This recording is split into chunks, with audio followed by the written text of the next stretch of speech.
credit card?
much as I love my profile shot, it just won't be good. It won't be good.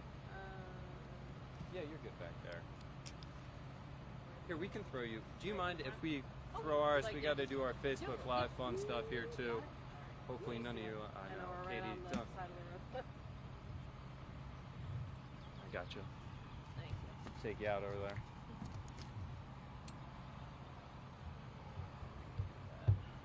Yeah. Oh, is this my end? Yeah. Goodness gracious, you have the long one. The one nice thing about our new uniforms is that the front of them zip up and down, so it makes it a little bit easier to put on a mic. Yep. Get these microphones in and out.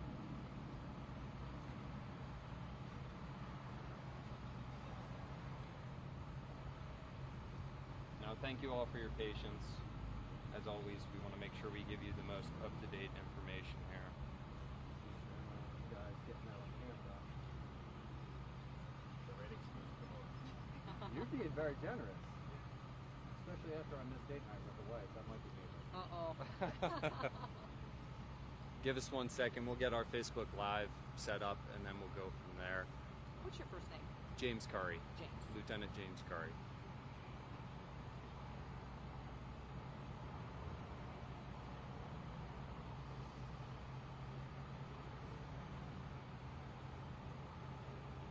I've gotten made fun of that this has shown up, but I think you're all good and you won't do me dirty with that being in the view. So thank you. Thank you in advance. And the rain held off for right now. Perfect timing. I know. I was coming in on 66 and it just seemed like it was getting harder and harder with the rain, so.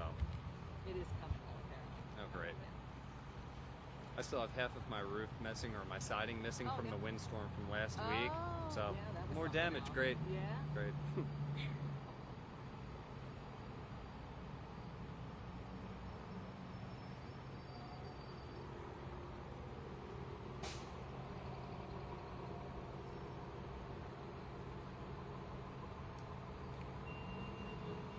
And we'll hop out of your way once you guys. As nice as Katie's head is there. Katie, you just give me a thumbs up and we'll go. Everybody else good? Yeah. Yep. Fine.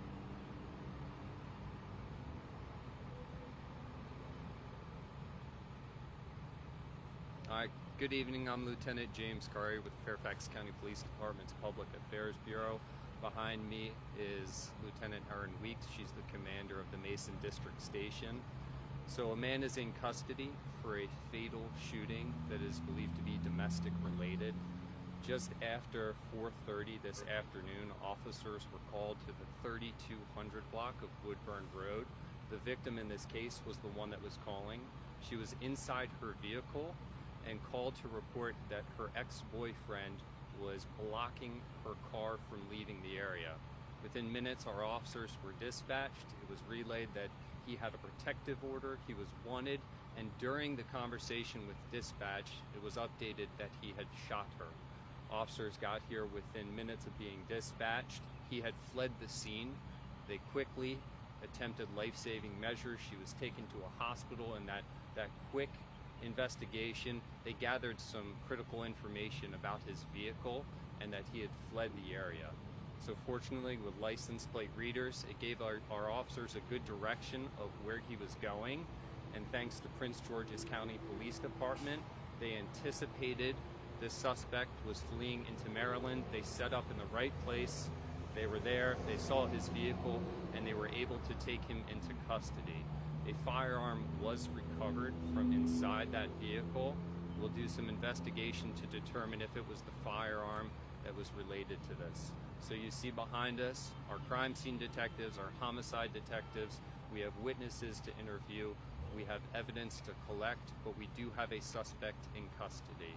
So we'll work on the back end with this investigation. Our Victim Services Division is going to be with the family that's affected by this. And I know it's early in this investigation, but we'll do what we can to answer any immediate questions right now.